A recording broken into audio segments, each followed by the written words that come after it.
American power के गलियारों में एआईपैक एक बड़ी ताकत है। ये प्रो इजराइल पॉलिसीज को चैंपियन करता है, कैपिटल हिल पर काफी इन्फ्लुएंस रखता है। इस ऑर्गेनाइजेशन को बाईपार्टिजन सपोर्ट हासिल है, इफेक्टिवली मिडिल ईस्ट में यूएस फॉरेन पॉलिसी को शेप करता है। एआईपैक का इंपैक्ट अनडिनायबल है, इसे वॉशिंगटन पॉलिटिक्स के इंट्रिकेट डांस में की प्लेयर बनाता है। 2050 इलेक्शन साइकिल ने एआईपैक की वास्ट रीच दिखाई। उन्होंने 361 कैंडिडेट्स के पीछे अपना वेट डाला, जिनमें 193 रिपब्लिकन्स और 168 डेमोक्रेट्स थे। ये बाईपार्टिजन अप्रोच एआईपैक के स्ट्रेटेजिक मैन्यूवरिंग को हाईलाइट करता है, जिसका एम दोनों साइड्स के एलाइज बनाना है। उनकी फाइनेंशियल मसल भी इंप्रेसिव है। उसी इलेक्शन साइकिल में एआईपैक ने 469 रेसेस में से 389 में पैसा लगाया, हाउस और सेनेट दोनों को कवर करते हुए। ये फाइनेंशियल फायर पावर उन्हें फेवर्ड कैंडिडेट्स को बोल्स्टर करने और पॉलिसी डिबेट्स को इन्फ्लुएंस करने देता है। एआईपैक का इन्फ्लुएंस कैंपेन डोनेशन से आगे जाता है। वे एक्टिवली लॉ मेकर्स के साथ एंगेज करते हैं, लेजिस्लेशन के लिए एडवोकेट करते हैं जो उनके प्रो इजराइल स्टैंस के साथ अलाइन करता है।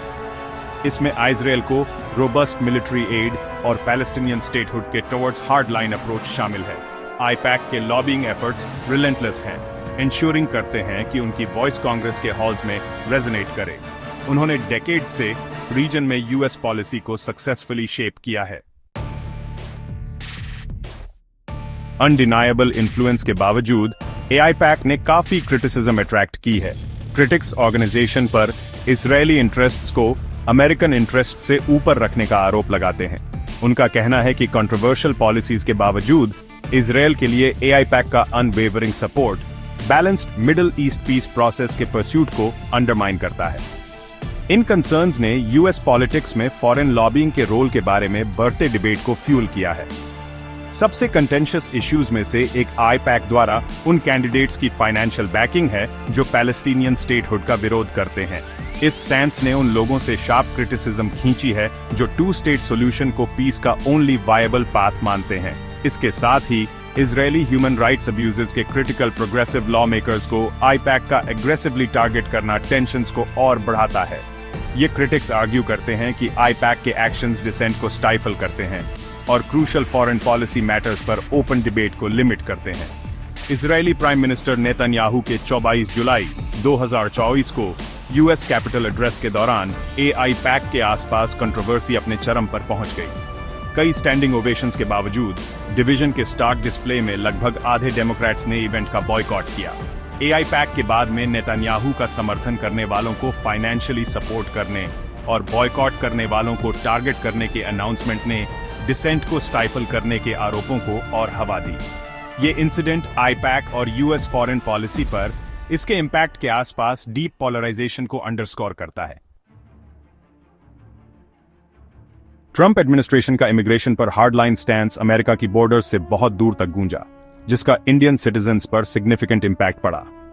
H-1B और L-1 वीजा पॉलिसीज का टाइटनिंग, जिसे अमेरिकन वर्कर्स को प्रायोरिटाइज करने के लिए डिजाइन किया गया था, यूनाइटेड स्टेट्स में एम्प्लॉयमेंट ढूंढ रहे इंडियन प्रोफेशनल्स के लिए सिग्निफिकेंट हर्डल्स पैदा करता है। टेक इंडस्ट्री, जो स्किल्ड फॉरेन वर्कर्स पर हेविली रिलायंट है, ने इन चेंजेस का सबसे ज्यादा ब्रंट झेला।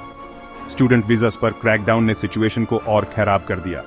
सिर्फ 2025 में 700 से ज्यादा इंटरनेशनल स्टूडेंट्स, जिनमें से कई इंडियन ओरिजिन के थे, student and exchange visitor information system या सेविस से हटा दिए गए। स्ट्रिक्टर वीजा रिक्वायरमेंट्स और इंक्रीज्ड स्क्रूटनी से उपजे इस मूव ने कई स्टूडेंट्स को लिम्बो में छोड़ दिया, अपनी एजुकेशन छोड़ने और घर लौटने के डॉन्टिंग प्रोस्पेक्ट का सामना करते हुए।